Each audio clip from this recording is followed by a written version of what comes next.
Good evening, all from Assumption College, Autonomous Changanacherry, Guru Angad Dev Teaching Training Center, and Law and Research Associates.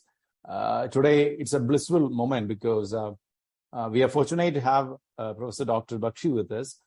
He's a great scholar and an academic and an academician. His expertise and his experience is so vast that he was a vice chancellor of 2 universities. He was the founder vice chancellor of PMMMNTT University, Haryana, and was the vice chancellor of UP, Rajashri Tandon Open University, Allahabad. And he was the executive director of Tertiary Education Commission of Mauritius, which is an equivalent of UGC. And at present, he is the chairman of National Resource Center of Chemistry, Guru Angad Dev Teaching Learning Center of Ministry of Education, and Center for E-Learning. Professor Bakhshi has also been a member of the Standing Committee of National Mission on Education through ICT of Government of India. He was also the chairman of the Content Advisory Committee for Chemistry for Sakshat Portal, Government of India. Now he is joining us from London. So thank you very much for spending your valuable time and expertise with us today amidst your busy schedule. And I welcome you most cordially to the session. Sir, please.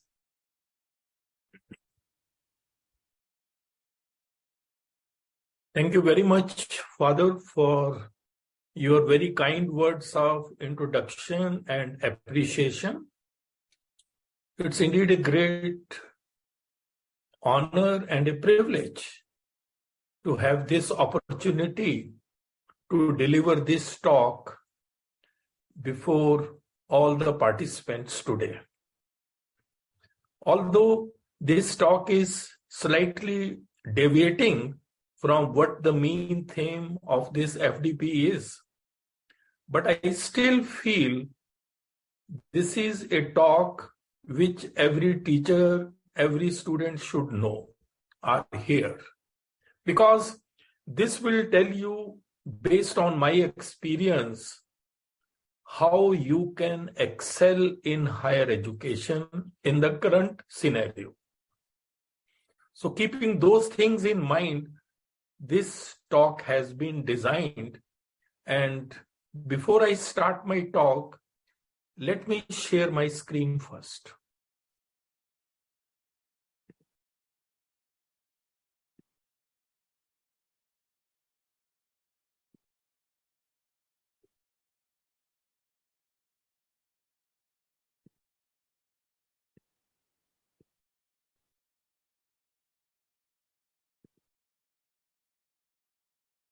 Father, would you please confirm, is my screen visible and am I audible? Visible. Yes, you're audible and both visible. Okay, thank you. Thank you very much. See, as you can see, the title of my talk is Achieving Excellence in Higher Education in India in the 21st Century, Challenges and Opportunities. So that's basically the title. And let me tell you that this is a motivational talk elaborating all one needs in the light of current challenges and opportunities to excel in Indian higher education. And I personally feel this can prove to be a game changer for all of you. Let me tell you at the very beginning that this talk is based on my conceptualization and experience and will help you prepare for life. The basic thinking behind the talk is: give a man a fish and you feed him for a day. Teach a man how to fish and you feed him for a lifetime. So that's basically the whole thinking behind this talk. You know, there is a very famous Chanakya quote that learn from the mistakes and experience of others, because you can't afford to make all of them on your own. You may not live long enough to make all those mistakes on your own. So that's what you should learn from others. And please remember, the secret of success is to be ready when your opportunity comes. So this talk will prepare you for that approach. Let me tell you at the very outset that excellence is never an accident. No. Just as we say, life is a process. No one rises suddenly in this world, not even the sun. So that way, excellence is also gradual. Excellence is the gradual result of always striving to do better. And the most important thing in achieving excellence is persistence. The desire and will to keep going is a result of persistence. Only the persistent people can achieve their goals. On the right side, you can see if you get 1% better each day for 1 year, you will end up about 38 times better at the end of the year. That is what one should strive for. And if one gets worse 1%, that's also there before you. And please remember, the day you plant the seed is not the day you eat the fruit. So you have to be patient, you have to be humble, and never give up. So that was basically an introduction to my talk. This talk is basically in 3 parts. Let me now start with part 1. There may be a question in your mind as to what do I mean by excellence in higher education. See, when I talk about excellence in higher education, it's both for students as well as for teachers. If you have been an outstanding student, there is quite a big possibility that you could become a good teacher as well as an outstanding researcher. A teacher basically is disseminating knowledge, and a researcher is creating knowledge. So you need to excel in both these things. Now, what I personally feel is, for an outstanding student or a teacher or a researcher, you may be in any discipline, you should have a very sound and deep knowledge in the subject. You should be proficient in the practical skills. And you should have the passion to become an outstanding teacher or a researcher or a student. Because nothing great in this world has ever been achieved without passion. So that passion should be the driving force for you. You should also, as a teacher, have clarity of concepts, and you should have done a lot of thinking on the subject. As a matter of fact, your teaching should reflect the amount of thinking you have done on the subject. So this is what I feel is a must for a teacher. And please remember, the quality of an educational system can never exceed the quality of its teachers. So if you want to enhance the quality of an educational system, you must raise the competence level or the quality of the teachers. And if you want to become an outstanding researcher, you also need to be an out-of-box thinker. you should have an analytical mind, and you should be innovative and creative. That means 4 C's is something which you should have. 4 C's, I means curiosity, creativity, courage, and commitment. These things are must for a researcher. And then for both outstanding teacher, student, or researcher, you should have excellent communication and presentation skills.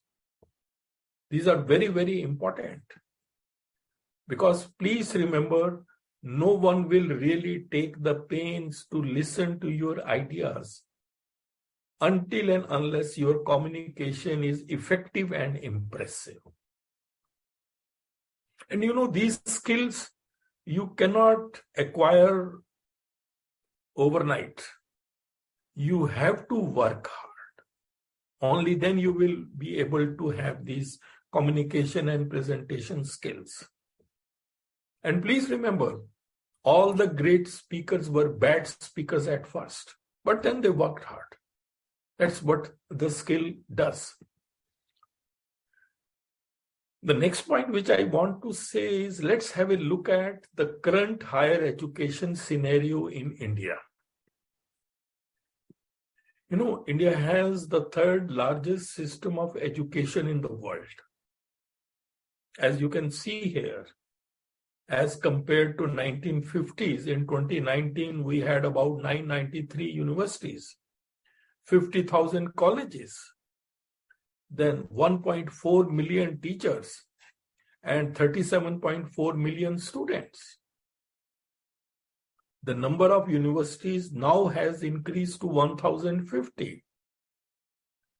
So by any stretch of imagination, there has been a considerable growth in the higher education sector, as you can see here.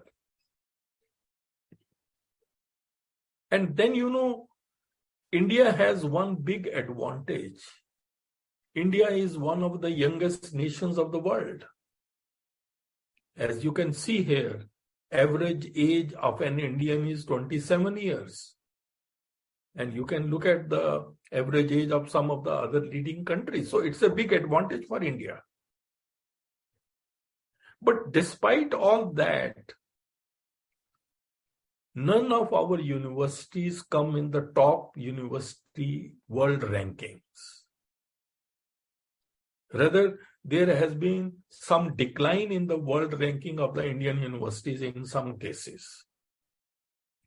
So, this is a matter of concern. And please remember, one of the main reasons for the poor world ranking of our higher educational institutions is poor quality of our research programs. We are not able to do well in research. And why there is a lack of quality research in higher educational institutions? Because there is a dearth of creative minds who come out of our education system. Please remember, research is done in minds. Infrastructure, funding, etc., they facilitate, no doubt. But ideas have to come. And when creative minds come together, they can make the impossible possible and the ordinary extraordinary. So this is something you have to keep it in mind. In India, sometimes I feel there is a crisis of innovation and creativity in India. And it's a consequence of our education system. Look at the fact. No Indian scientist working in India has been able to get Nobel Prize since 1930. C.V. Raman was the last person who got Nobel Prize in 1930 for his discovery of Raman effect. then these people did get Nobel Prizes, but then they were non-resident Indians. Even Amartya Sen, who got Nobel Prize in 1998, although he is an Indian citizen, but for years he has been staying abroad. Even Abhijit Banerjee is an American citizen. So, something you have to keep it in mind, that Nobel Prize is not a lifetime achievement award. No, it's not a lifetime achievement award. If you want to excel in research at that level, you need three things besides others. One is enormous amounts of creativity and open-mindedness. You need to be creative and open-minded. There should also be willingness to collaborate. And then perseverance and resilience. We in India sometimes want immediate gains. That may not be possible.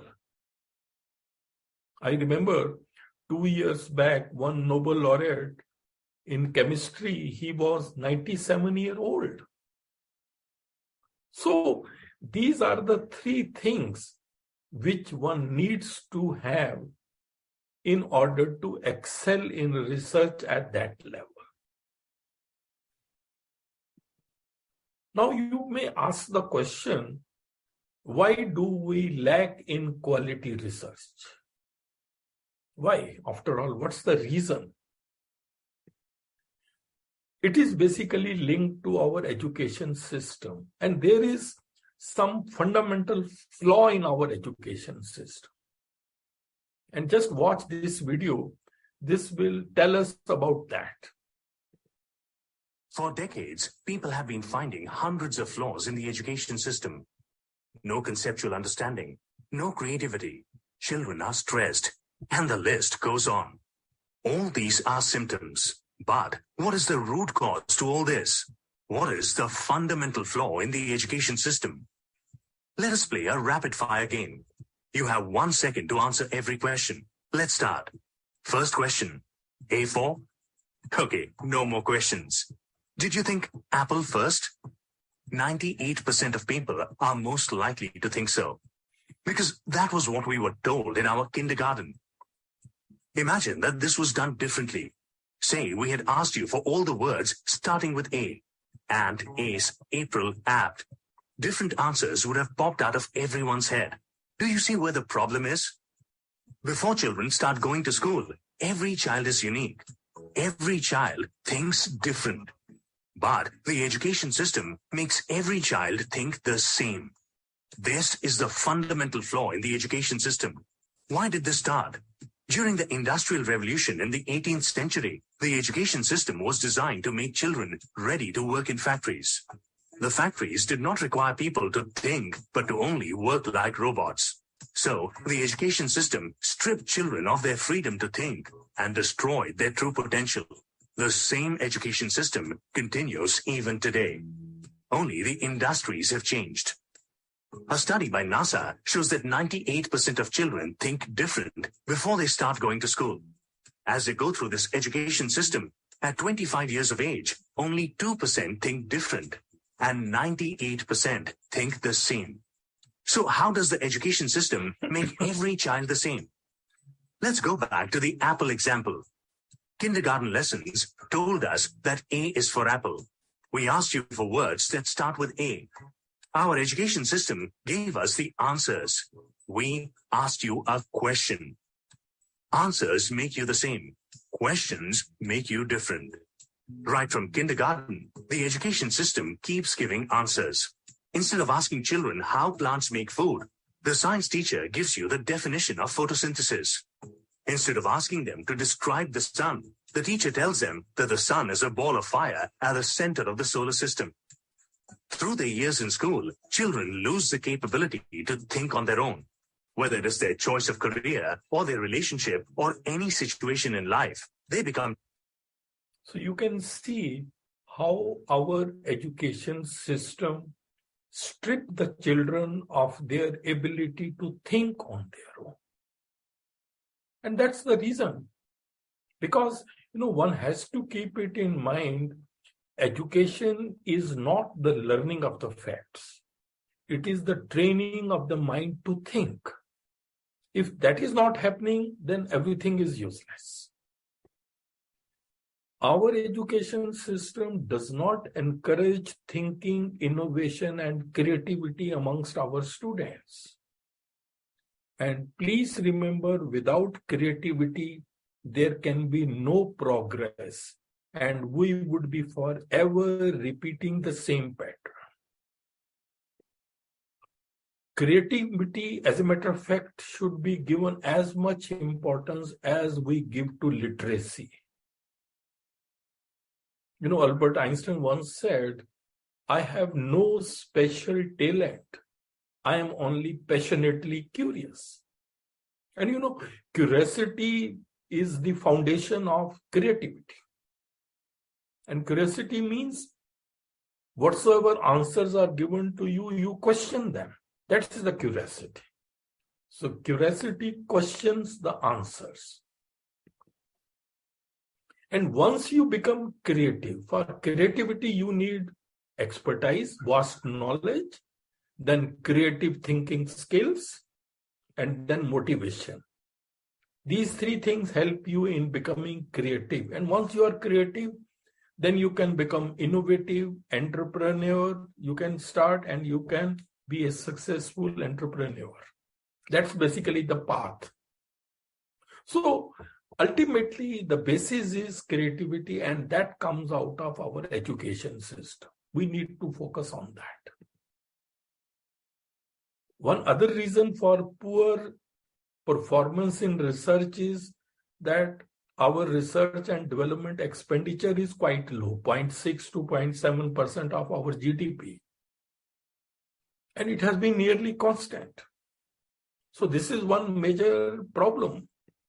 Look at the research and development expenditure of some of the other countries. USA has 2.8% of the GDP. Israel has 4.3%.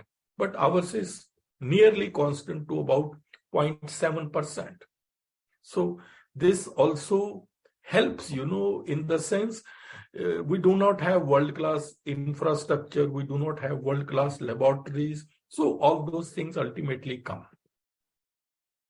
This was my article in Times of India's Education Times, the creativity crisis in the Indian education system. And it's basically linked to our education system. Having said that, now I come to part 2 of my talk. And in this part, I will speak about what are going to be the challenges in the 21st century, for teachers especially. We are living in an information age where getting any information is possible just by a click of mouse. But then this age also presents some challenges. This is an age of uncertainty. There is a Future of Jobs report published by the World Economic Forum in 2019, according to which 65% of the children entering primary school right now will be working in the jobs that don't even exist right now. So this is a big challenge. You do not know where your students will be employed tomorrow. Then this is also an age of artificial intelligence. This is an age where the artificial intelligence will be equal to the intelligence of the students by the time they finish education. So if I can have machines with the same intelligence as you, then why do I need you? That could be another question. So that is another challenge. And please remember, in this era, most of the jobs which are repetitive or predictable nature which require no critical thinking, no critical analysis, no research base or no specialization, all these jobs are going to be in danger due to either artificial intelligence, automation, or robotics. So, world is changing. And then this is also an age of mass education. This is an age where more and more students over the next 30 years will graduate than since the beginning of the recorded history.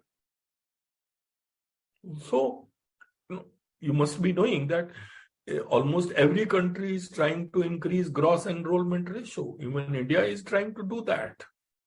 So, in future, there will be very few traditional jobs, but many takers. So the competition is going to become very, very tough. So that way, it is an age of mass education leading to tough competition. And because of all this, challenge for a teacher is how and what to teach the child to succeed in a future that is so uncertain. That's going to be a big challenge in the times to come. The second is, what are the 21st century learning needs? That's one thing you should be very clear. It is said that in the 21st century, if you want to excel, you need two things. One is rigorous academic content. Your subject matter knowledge should be very, very good. No compromise on that. And second is the 21st century skills. These two taken together, constitute what is called deeper learning. And this is a must for the students to succeed in the 21st century. Academic content and 21st century skills. Now you may ask, what are these 21st century skills? 21st century skills are a set of abilities which our students must possess in order to succeed in this world. And these century skills, come under three categories. One is the learning skills. Second is literacy skills. And the third is life skills. Under learning skills, we have critical thinking, creativity, courage, collaboration, and communication. 4 C's. And under literacy skills, we have information literacy, media literacy, and technology literacy, IMT. And then life skills. Here you have flexibility, leadership, initiative, productivity, and social skills. Taken together, these are 12 skills. And these are a must for every person. These will ready you for the challenges of the future. Every student, every teacher should also have these skills. You may ask the question, why these skills have become so important? The reason is that you cannot have machines with these skills. You can't have a machine which is critically thinking. You can't have a machine which is creative. You can't have a machine which is having leadership quality or which is having social skills.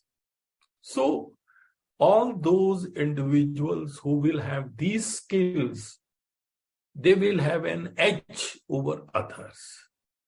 That is why there is so much focus on these 21st century skills.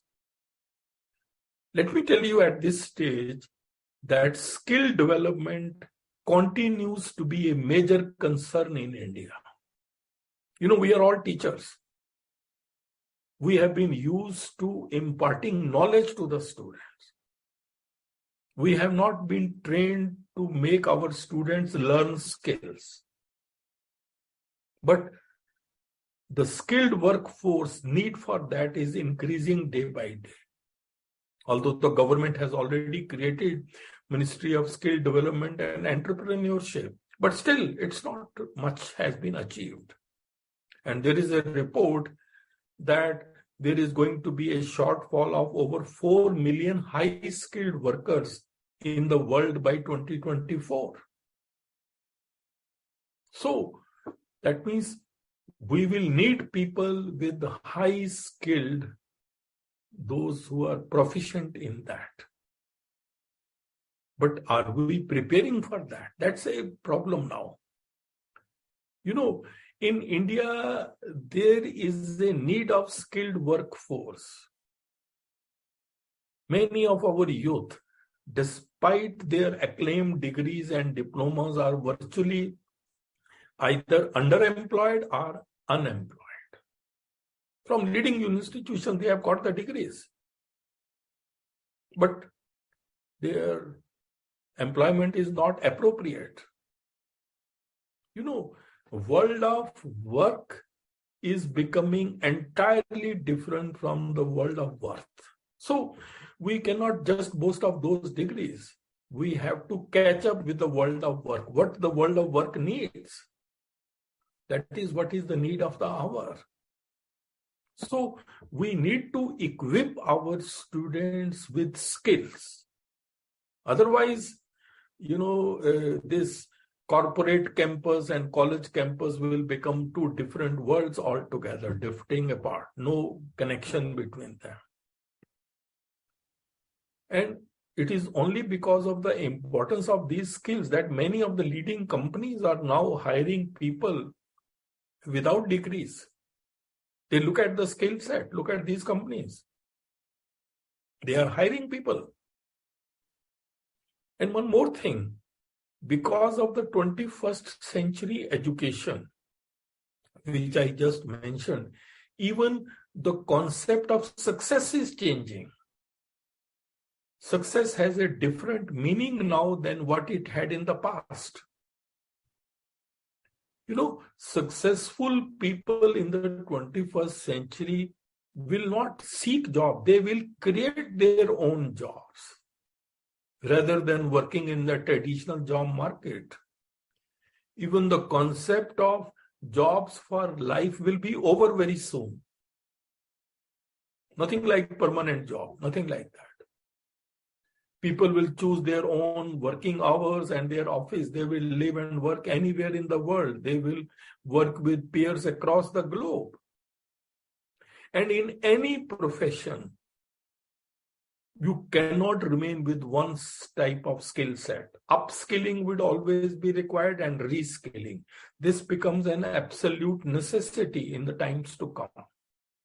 That is what we say now, lifelong learning. You have to keep on learning throughout the life. And then successful people will change what they are working on to keep up with their interests and abilities. And they will outsource the things they don't like doing. They will travel as often as they can. And nothing like fixed salary. They will enjoy earning potential that is not capped by a salary figure. They can earn as much as they want. Unlike like that, you have every year one increment like that.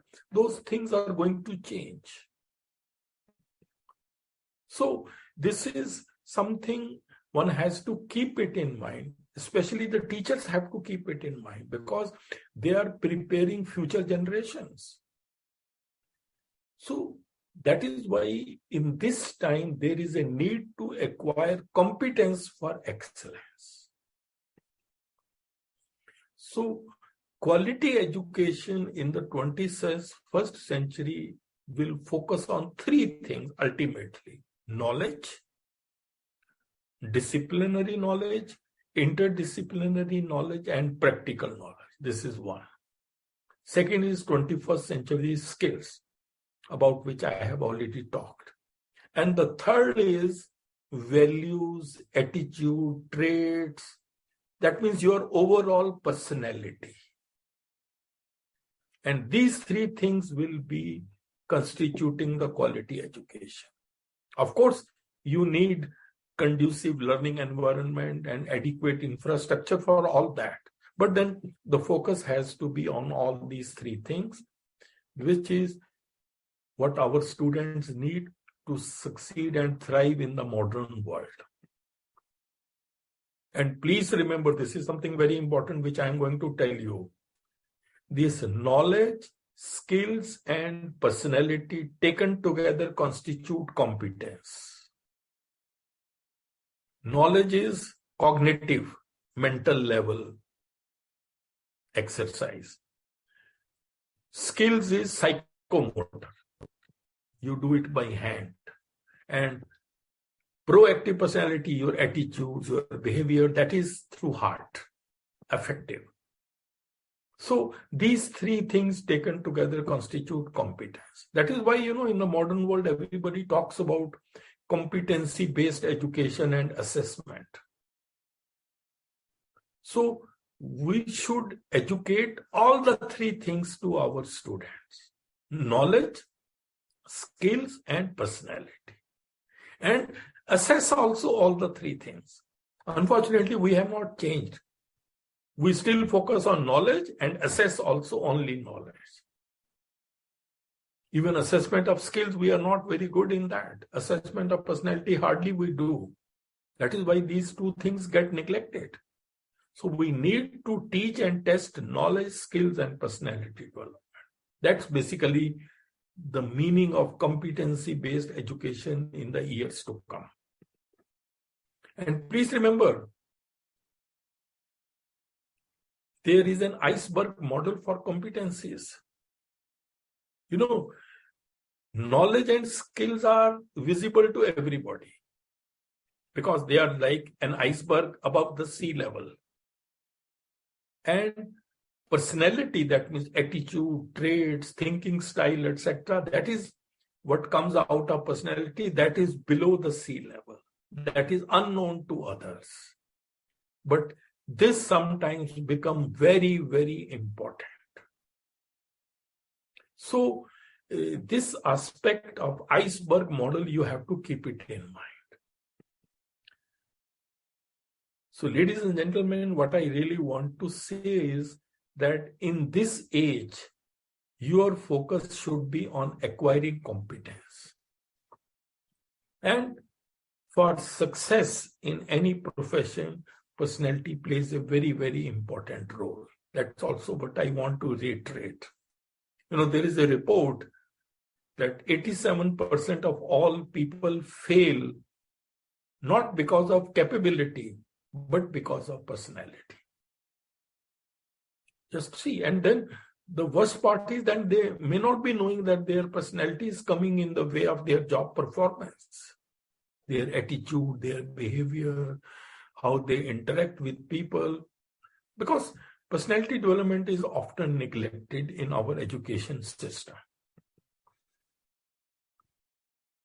Now I come to the next part, and that is, there is an urgent need in India to enhance quality of higher education. Please remember, ensuring quality higher education is one of the most important things we can do for future generations. Now, education, I'm talking only about formal education. Three things are very important. One is, what do we teach? Second is, how do we teach? And the third is, how do we assess our students? Unfortunately, what do we teach? We have outdated and heavy curriculum, syllabi. Pedagogy, we have teacher-centric talk and chalk method. And in assessment, we have examination-driven learning.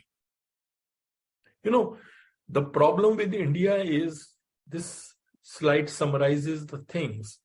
We have 21st century students, but the content which we teach, that is sometimes of 19th century. The courses, architecture is of the 19th century. And the methods of teaching are of the 20th century.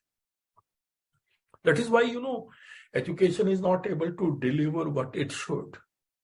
we have not changed much with the changing times.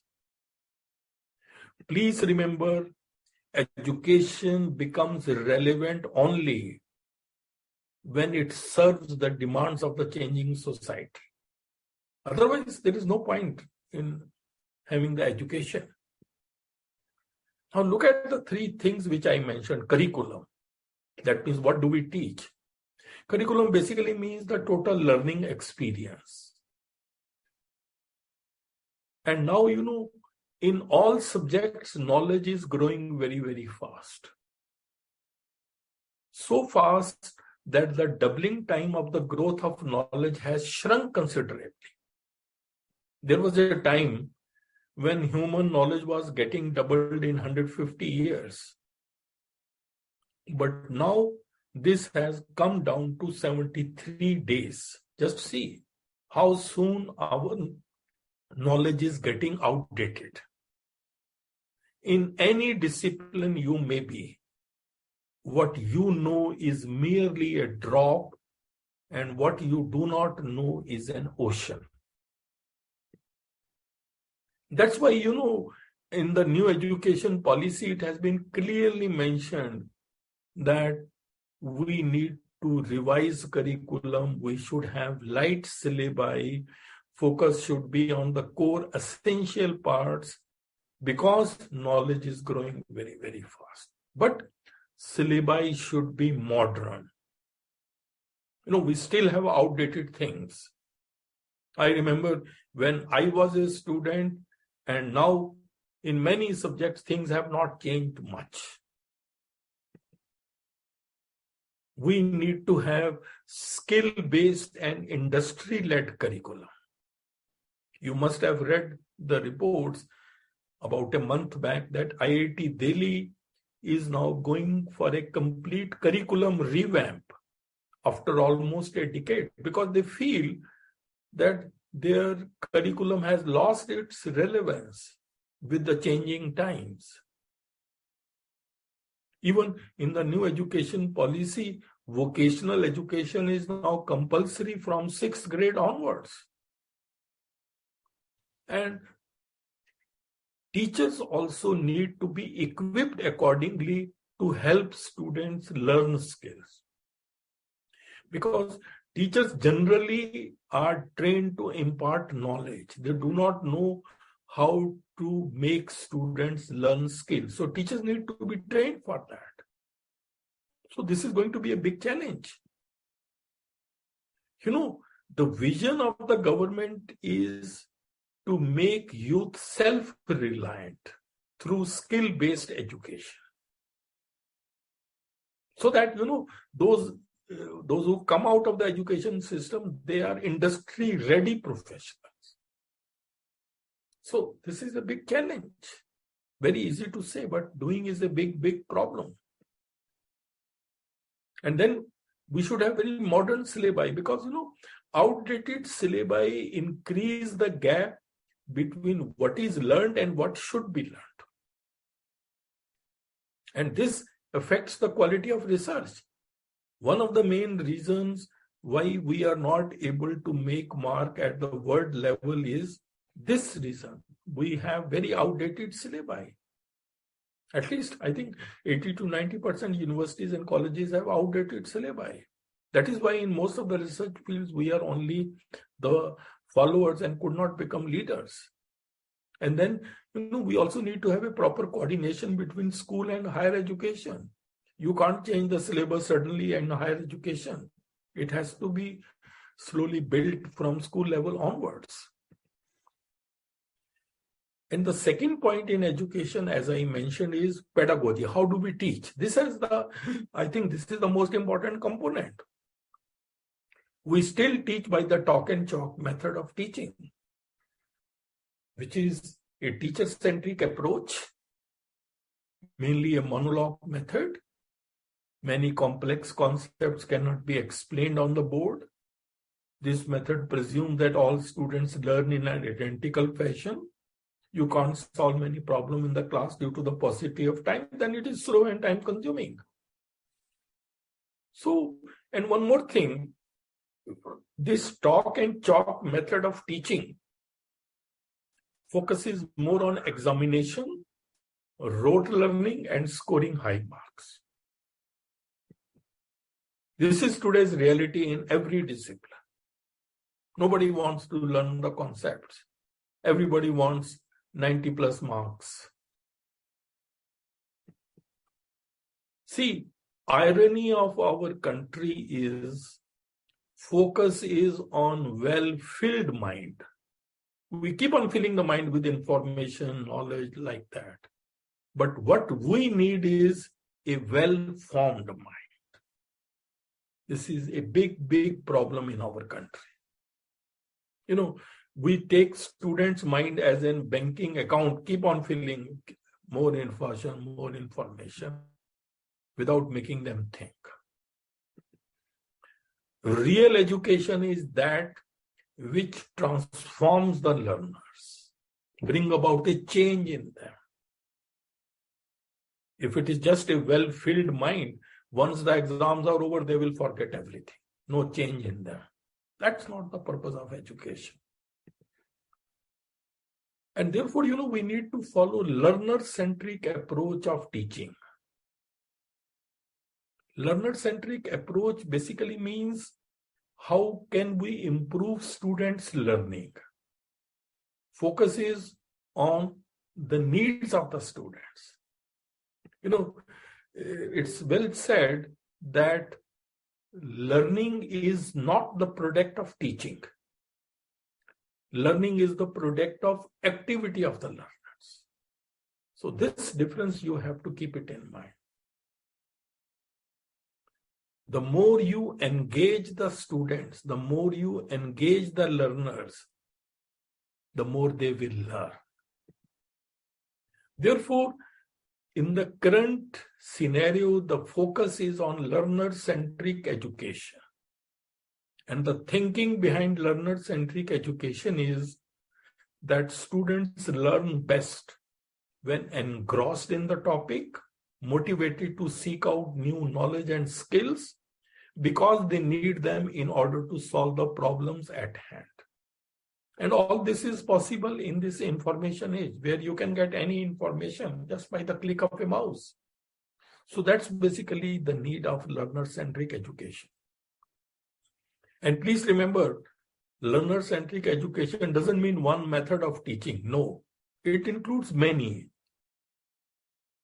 Now, what is the traditional learning we have been doing? In traditional learning, you are told what you need to know, you memorize it, and then a problem is assigned to illustrate how to use what you have memorized. That's what we do normally. But in the problem-based learning, a problem is assigned to you. You will identify what you need all in order to solve that problem. And then you will look for that, you will learn that and apply it to solve the problem. That is the problem-based learning.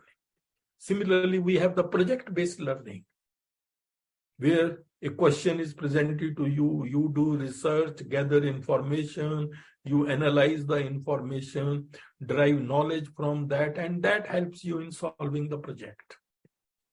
Then collaborative learning is another approach. I have some idea, you have some idea, we work together, we come out with the best ideas. So collaborative learning, sharing of ideas, collaboration, discussion, community, brainstorming, interaction. And in collaborative learning, there is a very famous strategy which is now coming, TPS, think, pair, share. To one student, we give a problem. Students thinks about that question or problem, get some idea, then he or she is paired with somebody else. Then the two work together, they listen to each other's ideas and create new ideas. And then a bigger group is formed, where again they interact with each other, collaborative learning takes place and the best comes out. So this TPS collaborative learning strategy promotes participation, focuses attention and engages students. So it's something like turning your classroom into a collaborative learning community.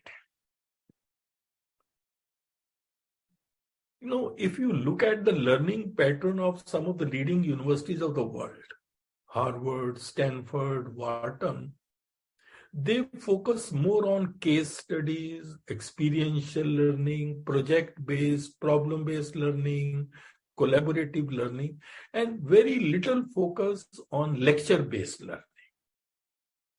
But in India, we still continue to focus on lecture-based learning. I think we will have to change with the changing times. We need to follow an integrated approach to teaching and learning. Don't teach subjects in isolation. Actually, present day world is of interdisciplinarity. We need to encourage interdisciplinary approach. These are the three terms which we use: multidisciplinary, interdisciplinary, and transdisciplinary. For example, physics, chemistry, biology, engineering are 4 different disciplines. Interdisciplinarity, as you can see, mechanical engineering, it is of physics and engineering. Then physical chemistry is of physics and chemistry. And then bioengineering, like that. And trans is which, transcends all the boundaries. Nanotechnology, all physics, chemistry, engineering, biology, everything is involved. So this is the world. Present day research is like that. Then another model which has become very popular is the flipped classroom model developed by these 2 teachers. Now, what do we do in flipped classroom model? A teacher will create a video lecture on any subject or any topic, and teacher will share it with the students. Student will watch that video lecture at home once, twice, thrice, and then the student will prepare questions for the teacher. See how the things are changing. Then at school or at college, teacher will facilitate discussion and will answer students' questions. Students will ask questions and participate in the learning activities. So this is flipped classroom. Class roles have changed. What you used to do at home, now you do at school, and what you do at school, you work at home. So that's how the things are changing. And this model is becoming very, very popular. But, why I'm saying all this? Because we have not changed much with the changing times. If we teach today's student as we taught yesterday's, we are going to rob them of tomorrow. So please remember, you are all teachers, you are research scholars who are going to be teachers in future. Teachers must change with the changing times. This was my article about flipped classroom in education times. And the third point is, how do we assess our student? This is a very important component of an education system. New education policy also says that we need to transform the culture of assessment, because assessment drives learning. The way we assess our students will start learning in that way. So it can be a good way to enhance quality of education in the country. Unfortunately, our examination system is rote-based, rote learning, mainly about textbook content and testing facts, definitions and procedures described there. Anything from outside the textbook is branded as out of syllabus or even protested. There is a Bloom's taxonomy, you all must be aware of that, according to which learning takes place, cognitive learning takes place along these 6 levels, starting from remembering, understanding, then it goes to application, analysis, evaluation, and creativity. So learning should take you from lower order thinking skills to higher order thinking skills. And these are the 6 learning outcomes. So our assessment should also test all the 6 learning outcomes. But do we do that? No. We generally test knowledge, understanding, and some application. That's why, there is a crisis of creativity in Indian education system. Assessment process in the country needs to be made more scientific to encourage multiple skills of the students.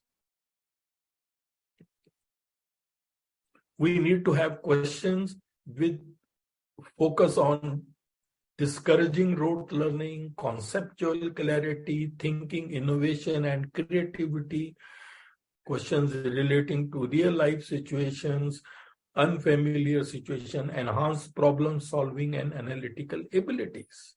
That's what we need. As teachers, you also need to design activities and assignments that challenge the student's mind, enhance creative thinking ability, improve analytical skills, give students more control over their learning. If we cannot do this, then, we will be where we are. That's what I always, and in the beginning also I said, we must raise the competence level of our teachers so that teachers are able to do all that. Now, for example, Common University Entrance Test started this year. It was based on MCQs, but MCQs have its own limitations. It's not possible to measure the ability to apply knowledge to complex problems. Then, there is no opportunity for students to demonstrate the depth of their knowledge. No opportunity to showcase their creative, logical, and analytical skills. And then, effective writing and oral skills are not tested. So these are the limitations of multiple choice questions. So that's what I mean to say. Assessment should be a blend of various tools so that the best comes out of the students. Another challenge in the 21st century for all of us is going to be, we need to embrace technology and become tech savvy. New education policy says that the relationship between technology and education at all levels is bidirectional. That means technology helps in enhancing the quality of education, and enhanced quality of education then further helps in improving the technology further. So they feed on each other. See how much we are dependent on technology. Just look at this. What happens in 1 internet minute? 16 million text messages are sent in 1 minute. YouTube, 4.1 million videos are viewed in 1 minute. And you can see everything. So much dependence on technology. And now Japan is already coming out with an internet which is going to be 100,000 times faster than the current speed. So you can very well imagine how things are going to change in future. It is difficult to imagine education without technology in the 21st century. So this is something you have to keep it in mind. But technology should be used strategically to benefit the students, because excessive use of technology by the students has impacted adversely the generation of original ideas and hence creativity. This is a very important point. We have stopped thinking. Everything is dependent on technology. We do. Even, writing skills are going. Students have forgotten to write with their own hands. Just, pen and pencil they don't use. Everything is computer, laptop based. And ICT, has impacted all areas of higher education, technology. You must have seen it during the Corona times, how the entire education scenario has changed in the country. Look at this. This is ICT, how it has changed. Teaching, learning has changed. E-learning and MOOCs are becoming very popular. In experimental work, virtual labs are now coming. In the revision of syllabi or curriculum, technology helps. In research, in the literature survey, electronic databases have come. In assessment, you have online examinations. There is a national testing agency which does all the major exams. In the professional development, again, online training is there. I'm the chairman of the National Resource Center of Chemistry, where we are training chemistry teachers of the country online. And then methods of teaching have also ICT empowered pedagogy. Just see how technology has changed the entire education sector. There was a time when education sector was the only sector which used to debate about the usefulness of technology. But now Corona has proved. And please note, in all of them, it is the role of the teachers. E-learning and MOOCs developed by teachers. Experimental work by teachers, revision also to be done by the teachers, research also, assessment, professional, everywhere teachers. So you need to become tech savvy in the years to come. This is the need. This is a big, big challenge. And now even virtual universities are going to come. So things are changing very, very fast. Another challenge is empowerment for education 4.0, which is coming. India is entering an era of education 4.0, which is a total technology mediated education.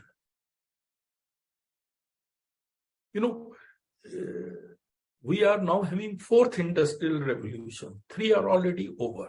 One was based on steam, other on electricity, third on computing. Now it is based on cyber physical system and new disruptive technologies. So education 4.0 is aligned with the needs of industrial revolution 4. What type of workforce you need for industrial revolution 4.0, that has to come out of the education system. So that is what we call as education 4.0. These are now going to be the technologies of the future. Artificial intelligence, robotics, virtual reality, Internet of Things, augmented reality, data science, gamification, etc. And they are changing the education sector. And note it down, the world is slowly moving towards personalized learning. That is the ultimate. Why need of personalized learning? Because, every learner is unique. Every learner has a different needs, different comprehension rate, different learning capacity, different methods of gauging information.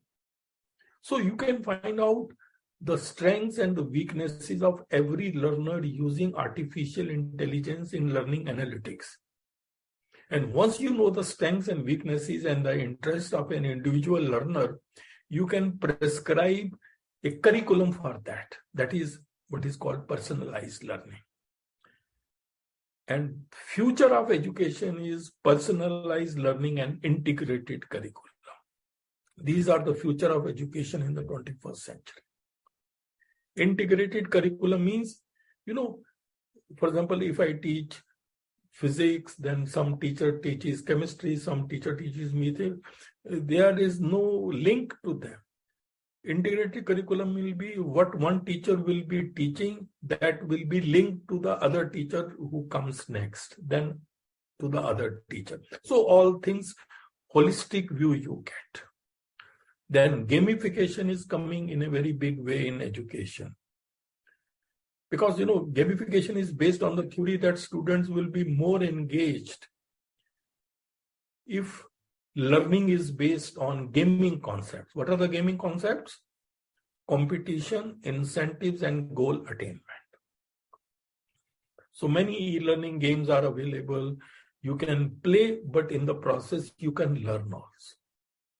This was my article in Education Times about how Education 4.0 will work for coming generations.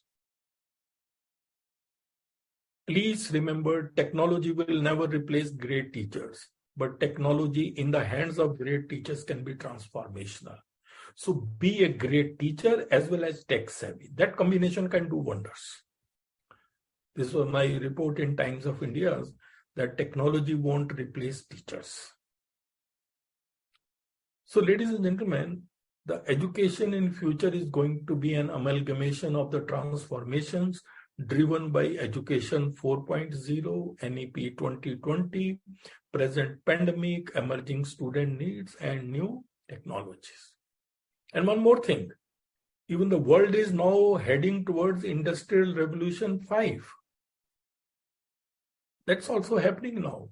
And this is Industrial Revolution 5 is based on the cooperation between man and machines. That is how they will work in future.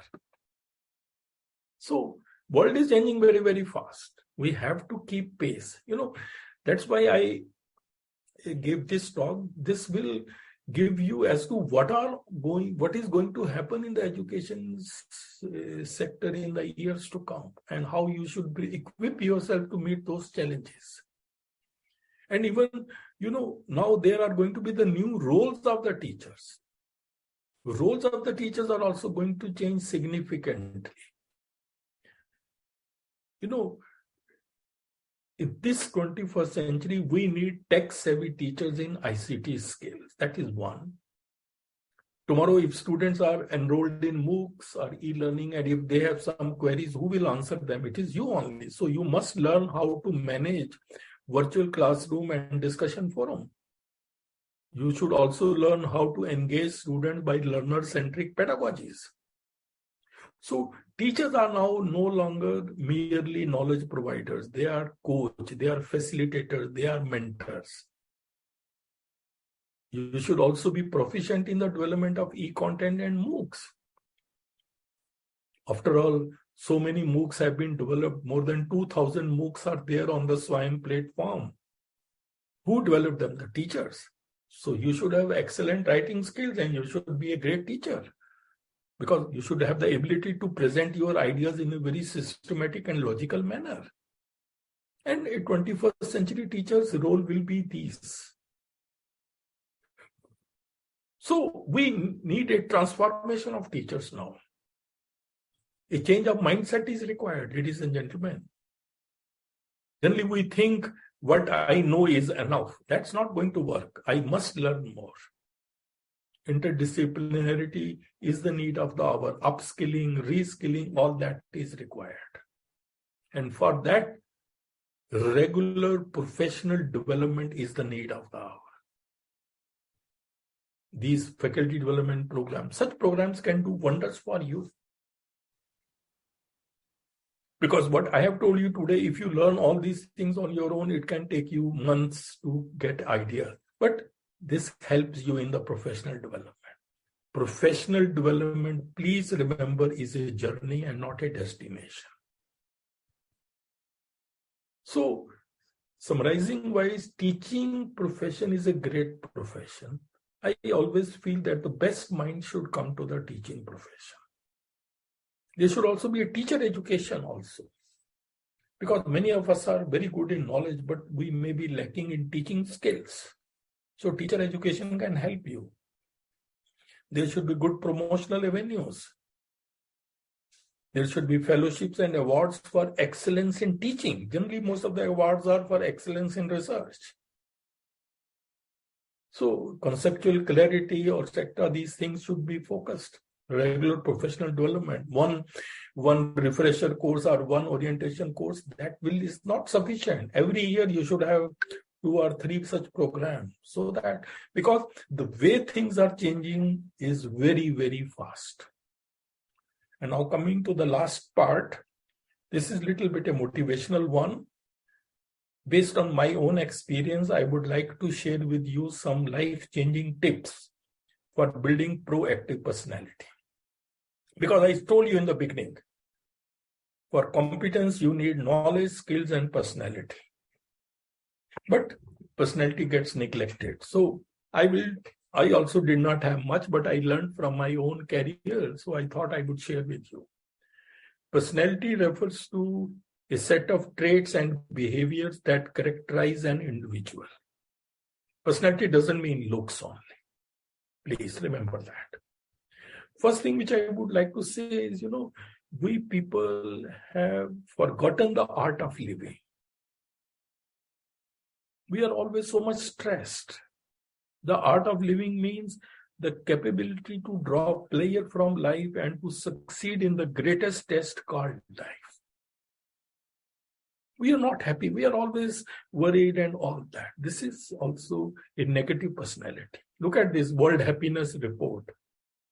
India ranks 136th. Just see. So, We need to change that. Please remember, there is always another chance for everything in life. But the fact is, there is no chance of another life. So dream it, mean it, live it, and love it. You do not find the happy life, you make it happy. You should be very, very clear about that. Nobody will give you everything on a platter. No. And for that, you need to be proactive.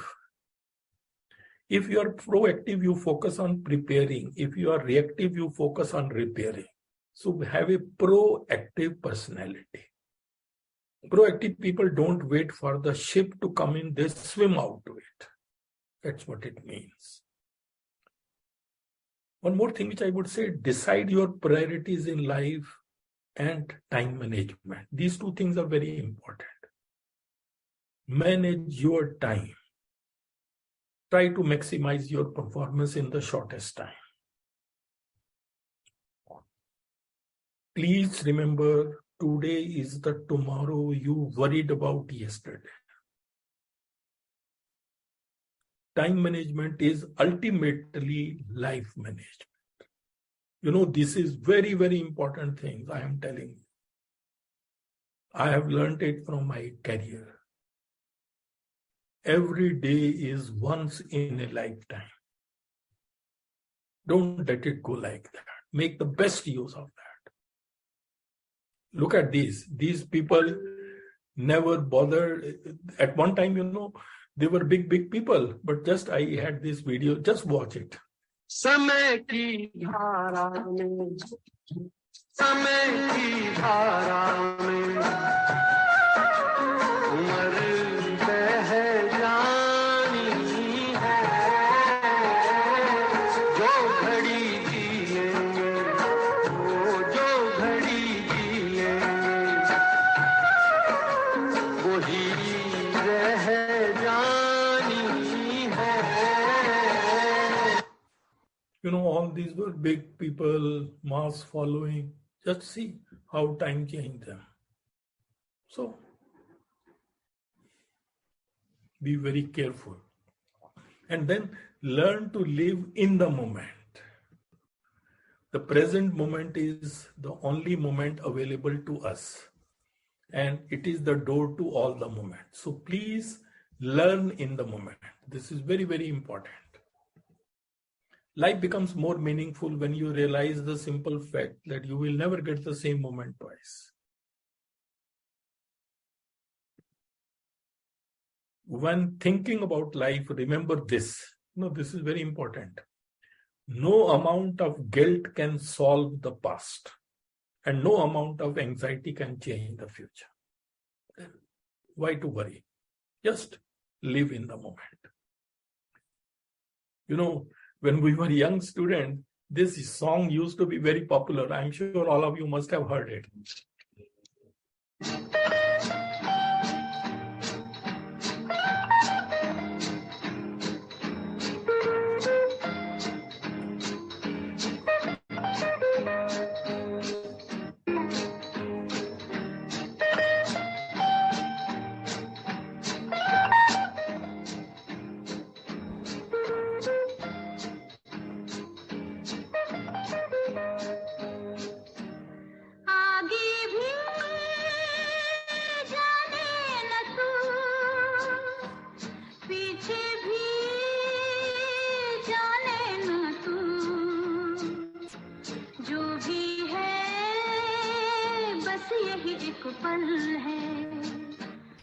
Anyway, then you know, self-belief is something which you should all have. You know, if you want to succeed in life, you must first believe that you can. Always believe in yourself. Look at the quote. A bird sitting on a tree is never afraid of the branch breaking because her trust is not in the branch but in her own wings. So have belief in yourself. Whatever line you choose, excel in that. A penguin can never be a giraffe. So try to be the best penguin you can be. Excellence should be your keyword. Self-discipline is another quality you should try to acquire. Self-discipline basically begins with the mastery of your thoughts. If you can control what you think, you can control what you do. There is nothing in this world that can trouble you more than your own thoughts. Please remember this. Therefore, it's said cages are not made of iron, they are made of thoughts. An average person thinks about 70,000 thoughts a day. Control that. If you can learn self-control, you can master anything. Start practicing it. This will change your life. Overthinking. Sometimes people do overthinking. Overthinking is the art of creating new problems out of the ones that never existed in the first place. So just overcome that. Then work hard sensibly. Many of you must be very, very hardworking, but sometimes, we are not following the right direction. Direction is more important than speed. So choose your direction very carefully. After talking to the people, strategize it, and then follow that. If the plan doesn't work, change the plan, but never the goals. And then, one more thing which I learned from my own career was most of us come out we are in a comfort zone. You have to come out of that. Please remember, life begins at the end of your comfort zone. It's only after you have stepped out of your comfort zone that you begin to change, grow, and transform. Many people think, I'm getting good salary, my wife or husband getting good salary, children are well set, why should I work? No, that's a comfort zone. And then you won't grow much. Then overcome the fear of failure. This is some big impediment in the growth of individuals. There is a famous quote, जब तक तुम डरते रहोगे तुम्हारी जिंदगी के फैसले कोई और लेता रहेगा. Overcome the fear of failure. Failures can be the pillars of success depending on how you take them. Your attitude towards failure determines your altitude after failure. So, attitude is very, very important. And then stop worrying and start living. Many people are most of the time worried and worried and worried. Worry is a misuse of your imagination.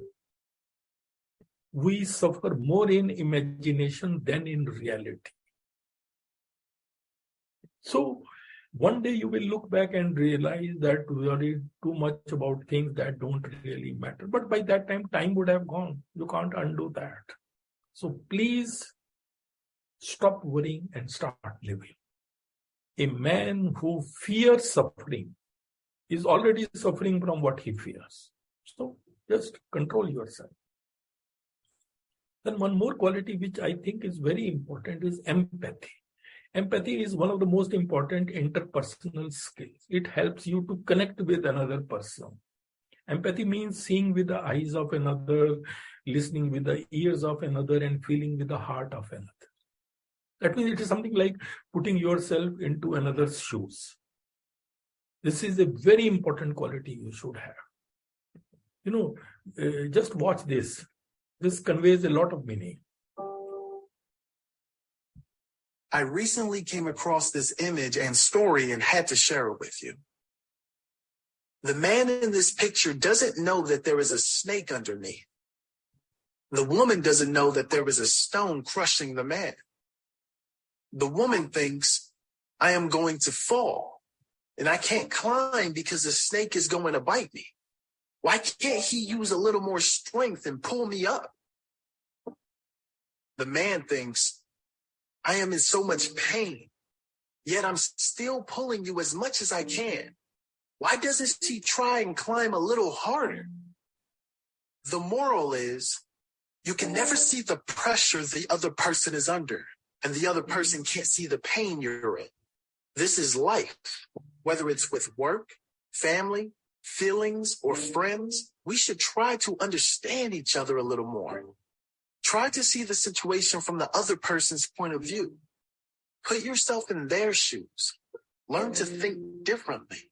Be more open to other perspectives and opinions. A little kindness and patience goes a long way. Everyone we meet is fighting their own battle. Some you will never hear about. You may wish other people would be more understanding and compassionate and helpful to you. So be all those things for other people. Lori Deschain once gave some priceless advice. She said, practice the pause. Pause before assuming. Pause before accusing. And pause whenever you're about to react harshly. You might avoid saying things you'll later regret. Be kind to each other. So, and please see, when you see yourself in others, it is impossible to hurt anyone else. So that's basically empathy. Then control anger is another. No, anger is a normal emotion. Everybody cares. But then you should try to control it. Never say mean words out of anger. Because your anger will pass, but your mean words can scare a person for life. So use kind words or be silent. This is a famous thing which you should remember. Never reply when you are angry. Never make a promise when you are happy also. And never make a decision when you are sad. Maybe in all the three cases, you may have to regret later on. And please remember, psychology says that beneath anger, there always lies some fear. And then no to arrogance. This is also very, very important because many a times success goes into our head and then begins our downfall. There is a difference between confidence and arrogance. Both looks alike, but sources are different. Confidence comes from self-belief, about which I talked earlier. Whereas arrogance comes from ego. Never be arrogant. There is a famous Hindi quote, कभी किसी चीज का घमंड आ जाए तो शमशान का एक चक्कर लगा आना, तुमसे बेहतरीन लोग वहां राख बने पड़े. Remember that you are dust and to dust you shall return. Keep this reality of life always in mind. So, another thing is, you are living in a society, you need to win people also. Don't criticize, condemn, or complain. Give honest and sincere appreciation. Show respect for other person's opinions. It's not that your opinion is always the correct. Become genuinely interested in other people. Be a good listener. Never say you are wrong. Even if you have to call to other person's mistakes, call that indirectly. This is very good quote. If you judge people, nobody is yours. If you try to understand people, everyone is yours. Develop the habit of understanding and you will experience peace and love in all relations. 6 plus 3 is 9, but so does 5 plus 4. The way you do things is not always the only way to do them. Respect other people's way of thinking. One of the biggest mistakes we make is assuming other people think the way we think. That's a big mistake we make. Everyone is unique. This is a very good quote. People were created to be loved. Things were created to be used. The reason why the world is in chaos is because things are being loved and people are being used. And then, have a high opinion of yourself. Please remember in life, having a low opinion of yourself is not modesty, it is self-destruction. Holding your uniqueness in high regard is not egotism, it's a necessary precondition to happiness and success. So always have a high opinion of yourself. So ladies and gentlemen, while I was preparing this, I just tried to find out what have been the habits of the most successful people in the world. These are some of them. Strategic planning and deliverance, laser sharp focus and determination, risk-taking ability, very courageous people, hard work and consistency, never give up attitude, and then health and fitness. Please remember, success is a product of daily habits, not of random activities. And take care of your body, because it is the only place you have to live. Intelligence and skills will also function at the peak when the body is healthy and strong. So please remember that. Ultimately, coming close to the end of my talk, I'll take 2-3 minutes more. Challenge yourself. At the end of the day, your biggest competition is with you only. That's what I want to say. Don't let your mind become the puppet of your mind. It should be the master of your mind. You should try to become the master of your mind. You don't have the problem. You are the problem. Your mindset is the problem. Mindset is what separates the best from the rest. And one more thing which I would say, the root of all suffering is attachment. Excessive attachment to anything in life makes you mentally enslaved. So the best rule in life is stay connected but not attached. These are the life mantras finally. Live every second of your life. You don't know which is the last moment. Stop worrying about future, because ultimate future of all of us is death. So you can't change that. So stop worrying and start living. Forgive people and forget. Try to stay positive. So this is a quote. स्वर्ग भी तू है, नर्क भी तू है, इन दोनों का फर्क भी तू है. जिंदगी छोटी नहीं होती है, लोग जीना ही देरी से शुरू करते हैं. जब तक रास्ते समझ में आते हैं, तब तक लौटने का वक्त हो जाता है. It's never too late, ladies and gentlemen, to be what you might have been. Just follow these things. Your life will change from today onwards. Nothing can stop you once you have decided to grow. One day you will be just a memory for some people. Do your best to be a good one. Challenges keep us fresh. There is a quote, a ship is safe in harbor, but that's not what ships are built for. So humans are not designed to be happy in status quo. So continue to remain dissatisfied so that you can get better and better. Challenges are what keep us fresh. This is a good principle you should have in your life. Don't take every challenge as a problem. Take every problem as a challenge. And lastly, a message for all of you. There is a book called Die Empty. It is written by Todd Henry. Once Todd Henry was asked, what prompted you to write this book? He said that he was attending a business meeting where the director asked the audience, which is the richest land in the world? One said, oil rich Gulf states. Other said, diamond mines in Africa. Then he said, no, it is the cemetery. It is the burial ground, which is the richest land in the world, because many people have died and they carried with them invaluable ideas which remain buried there in that cemetery. So that is the richest land in the world. So that prompted him to write this book, Die Empty. Meaning by live full, die empty. Don't die old, die empty. That's the goal of life. Go to the cemetery and disappoint the graveyard. No one has ever become poor by giving. So that's more pertinent in the case of teachers. We are for giving and giving. So it is more applicable to us. And this 1 minute and then I am closing.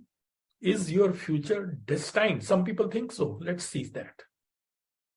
So his question is, how does luck or destiny, what role does it play in victory or success? Right? Is it all hard work? Is it all destiny? What is it? Now, in my humble opinion, destiny is the situations that come to you, which are beyond your control. For example, you didn't choose your parents. Did any of you choose your parents? You were destined. That was destiny. You were born. ऐसा नहीं बोले ये मेरी बाप, ये मेरे माँ, मैं अवतार दूंगा इनसे. Have you ever thought like that? Never. Did you ever choose your looks? ऐसा ना होगा. You choose? No one looks as good as their Facebook profile picture, and no one looks as ugly as their Aadhaar card picture. No one. No one looks like that. Correct? So situations are destiny. You didn't choose them. They came to you. If someone comes and insults me, I didn't choose it. It came to me. That situation is destined. But my response to the situation is my choice. Response is not destiny. What I choose is my choice. And when I choose it, that decides my future destiny. This is why they say man is the maker of his destiny, not situations. Situations will remain what they are, but how you respond to those situations is completely and entirely your choice. So now, for example, some of you may have just got admission in a mediocre, simple college. Why? You couldn't crack it. To go to IIT Mumbai, you couldn't crack it to any of those things. No issues, right? It's not that only IITians succeed, is it? You have that situation which is this time. Now you have a choice to work hard, to cultivate that attitude. That attitude is not destiny. That attitude is a choice. And when you choose that attitude, hopefully victory will come to you right away.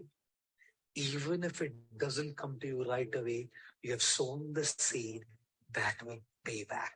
The seed that is sown will certainly fructify. Now, 10 years down the line, 20 years down the line, or later. This is why persistence, sticking it out, is so much essential. Thank you very much for your time.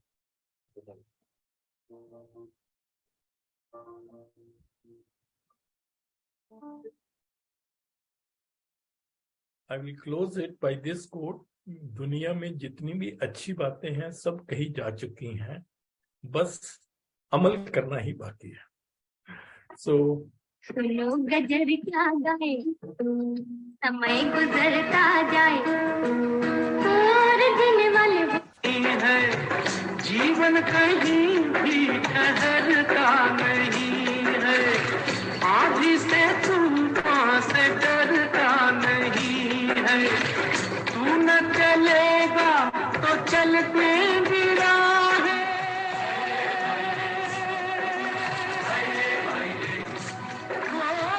तू न चलेगा तो चलते भी राह है. मंजिल को तरसेंगी तेरी निगाहें, तुझको चलना. anyway, thank you very much. I know I took little more time, but I wanted to share all this with you. This is my cell number. This is my email ID. Please remain in touch. I look forward to your feedback. And I hope this whatsoever I have shared, this is entirely based on my own life's experiences. This will be helpful to you. Because, I believe that the realization comes to everybody in one's life. But generally, by the time realization comes, it's too late. So that should not happen in your case. Thank you very much. All the best.